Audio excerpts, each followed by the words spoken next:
કેટલાક સમગ્ર બ્રહ્માંડમાં ઈશ્વરને જુએ છે, કેટલાક સંસારના સર્વ પદાર્થોમાં ઈશ્વરનું દર્શન કરે છે. આખું બ્રહ્માંડ ભગવત સ્વરૂપ માને છે. સર્વના દ્રષ્ટા પરમાત્મા માયાને લીધે દ્રશ્ય જેવા ભાસે છે. સ્થૂલ તથા સૂક્ષ્મ શરીરનું અવિદ્યાથી આત્મામાં આરોપણ કરવામાં આવે છે. જે અવસ્થામાં આત્મ સ્વરૂપના જ્ઞાનથી આ આરોપ દૂર થઈ જાય તે સમયે બ્રહ્મનો સાક્ષાત્કાર થાય છે. ઇતિ તદ બ્રહ્મ દર્શનમનો આ સિદ્ધાંત છે. ભગવાન શ્રી વેદ વ્યાસે ભગવત ચરિત્રથી પરિપૂર્ણ ભાગવત નામનું પુરાણ બનાવ્યું છે.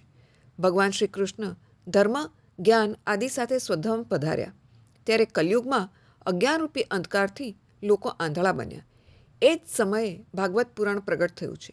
આ પુરાણ સૂર્યરૂપ શુકદેવજીએ પરીક્ષિત રાજાને કથા રૂપે સંભળાવ્યું. એ સમયે સુજી ત્યાં હાજર હતા. એ કથા તેમણે સંભળાવી. શૌનકજી સુજીને પૂછે છે, વ્યાસજીએ ભાગવત પુરાણની રચના કરી, એનો પ્રચાર કેવી રીતે કર્યો એ અમને જણાવો.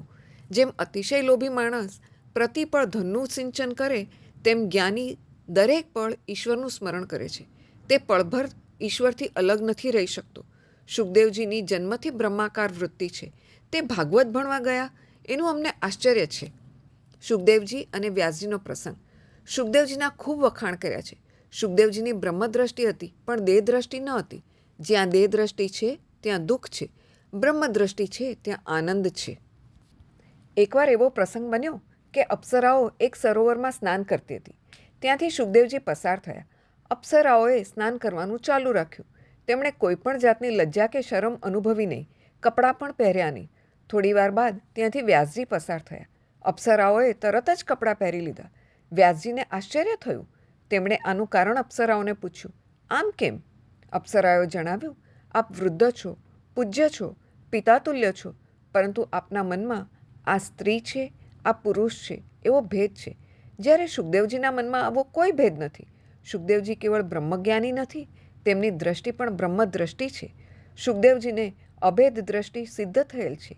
તેમને ખબર નથી કે આ સ્ત્રી છે કે આ પુરુષ છે. શુકદેવજીના દર્શન કરી અપ્સરાઓ પણ નિર્વિકાર બની ગઈ છે, નિષ્કામ થઈ ગઈ છે. શુકદેવજી અને નારદજીનો પ્રસંગ. એકવાર જનક રાજાના દરબારમાં શુકદેવજી અને નારદજી પધાર્યા. શુકદેવજી બ્રહ્મચારી અને જ્ઞાની છે. નારદજી પણ બ્રહ્મચારી જ્ઞાની છે. ભક્તિ માર્ગના આચાર્ય છે. બંને મહાન છે. તો બંનેમાંથી શ્રેષ્ઠ કોણ?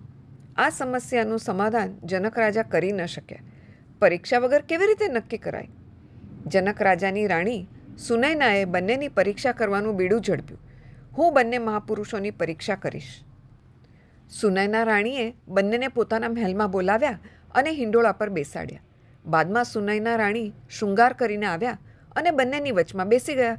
આથી નારદજીને સહેજ સંકોચ થયો કે હું બાળ બ્રહ્મચારી છું, તપસ્વી છું, કદાચ આ સ્ત્રી મને અડકી જશે અને મારા મનમાં વિકાર આવે તો. તેથી તેઓ સહેજ દૂર ખસ્યા. ત્યારે શુકદેવજીને તો અહીં કોણ આવીને બેઠું છે તેનું કંઈ ભાન જ નથી.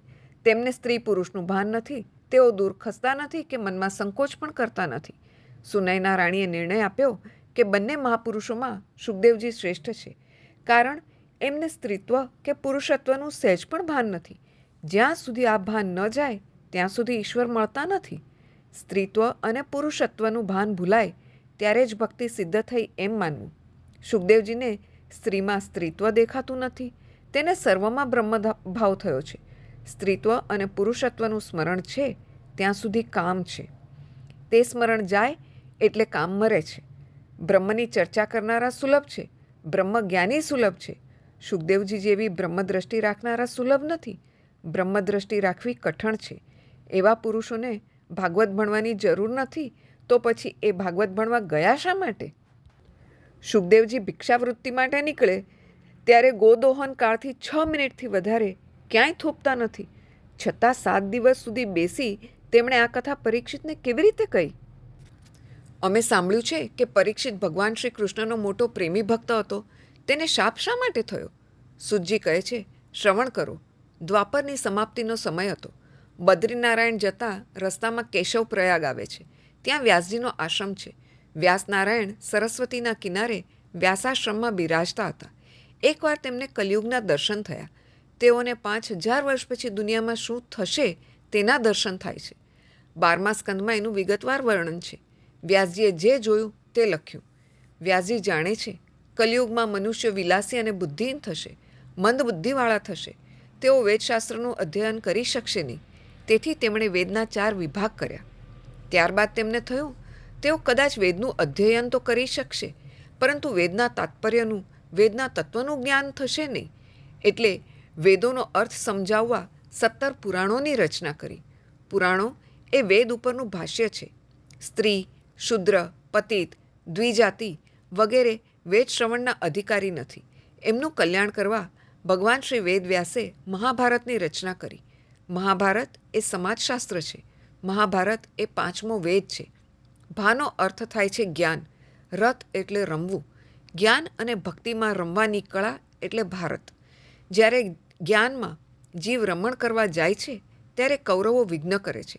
ધર્મક્ષેત્રે કુરુક્ષેત્રે. આ શરીર એક ક્ષેત્ર છે. તેમાં ધર્મ અધર્મનું યુદ્ધ થાય છે. મહાભારત દરેકના ઘરમાં, દરેકના મનમાં ભજવાય છે. સદ્વૃત્તિ અને અસદ્વૃત્તિનું યુદ્ધ એટલે મહાભારત. જીવ એ ધૃતરાષ્ટ્ર છે, જે અંધ છે. જેને આંખ નથી તે ધૃતરાષ્ટ્ર નહીં, પણ જેની આંખમાં કામ છે તે આંધળો છે, તે ધૃતરાષ્ટ્ર છે. મહાનંદ કોણ? જે વિષય અનુરાગી છે તે. દુઃખરૂપ દુર્યોધન અને ધર્મરૂપ યુધિષ્ઠિર રોજ લડે છે. સવારે 4 વાગે પ્રભુ ભજન કરવા સારું ઠાકોરજી જગાડે છે. ધર્મરાજા કહે છે ઉઠ અને સત્કર્મ કર, પણ દુર્યોધન આવીને કહે છે પાછલા પહોરની મીઠી નીંદર તજીને વહેલા ઉઠવાની શી જરૂર છે? તું હજી આરામ કર. શું બગડી જવાનું છે? હજી ઘણી ઉંમર બાકી પડી છે. આજે ભજન નહીં કરે તો ચાલશે. દુષ્ટ વિચારરૂપી દુર્યોધન મનુષ્યને ઉઠવા દેતો નથી. આ રીતે ધર્મ અને અધર્મ અનાદિકાળથી લડતા આવ્યા છે. નિંદ્રા અને નિંદા ઉપર જે વિજય મેળવે તે જ ભક્તિ કરી શકે. દુર્યોધન એટલે અધર્મ. યુધિષ્ઠિર એ ધર્મનું સ્વરૂપ છે. ધર્મ મનુષ્યને પ્રભુ પાસે લઈ જાય છે અને અધર્મ મનુષ્યને સંસાર તરફ લઈ તેનો વિનાશ કરે છે. ધર્મ ઈશ્વરને શરણે જાય છે તો ધર્મનો વિજય થાય છે. અધર્મનો તો હંમેશા વિનાશ જ છે. 4 વેદ, મહાભારત અને 17 પુરાણની રચના કર્યા પછી પણ ભગવાન શ્રી વેદવ્યાસજીના મનને શાંતિ મળતી નથી. વ્યાસજી જ્ઞાની પુરુષ છે. તે પોતાની અશાંતિનું કારણ અંદર શોધે છે. તમારું પણ દુઃખનું કારણ બહાર નહીં, અંદર જ છે. અજ્ઞાન અને અભિમાન એ દુઃખના કારણો છે. વ્યાસજી પોતાનું અશાંતિનું કારણ અંદર શોધવા પ્રયત્ન કરે છે. મેં કંઈ પાપ તો કર્યું નથી. અજ્ઞાનીઓ અશાંતિનું કારણ બહાર શોધે છે. બહારના કારણને અશાંતિનું મૂળ સમજે છે. આજકાલ લોકો પુણ્યને યાદ કરે છે. મેં આમ કર્યું, મેં તેમ કર્યું, પણ પાપને યાદ નથી કરતા. પાપનો કોઈ વિચાર નથી કરતું. વ્યાસજીને ચિંતા થાય છે કે મારે હાથે કોઈ પાપ તો થયું નથી. ના ના, હું નિષ્પાપ છું, પણ મનમાં કંઈક ખટકે છે. જરૂર મારું કોઈ કાર્ય અધૂરું રહી ગયું છે. મનુષ્યને પોતાની ભૂલ જલ્દી દેખાતી નથી, એટલે જ કહ્યું છે કૃપા ભય તબ જાનીએ જબ દીખે અપના દોષ. પોતાની ભૂલ દેખાય ત્યારે સમજવું કે ઈશ્વરની મારા ઉપર કૃપા થઈ છે. જગતના કોઈ પણ જીવમાં દોષ જોશો નહીં. પોતાના મનને સુધારો. પોતાનો દોષ બતાવે તેનો ઉપકાર માનો. જ્ઞાન, ધન અને માન સુપાત્રને મળે તો તે સુખી થાય છે. જે લાયક નથી તેને બહુ જ્ઞાન મળે તો તેને બીજાની ભૂલો દેખાય છે. અનધિકારીને જ્ઞાન મળે તો એ ભક્તિમાં વિઘ્ન કરે છે. વ્યાસજી જ્ઞાની છે, છતાં પોતાની જાતને નિર્દોષ નથી માનતા. મનુષ્યો પોતાની જાતને નિર્દોષ સમજે છે એ મોટો દુર્ગુણ છે. એક માત્ર ઈશ્વર જ નિર્દોષ છે. બાકી બ્રહ્માજીની સૃષ્ટિ તો ગુણદોષથી ભરેલી જ છે. કોઈ પણ વસ્તુ ગુણદોષ વગરની નથી.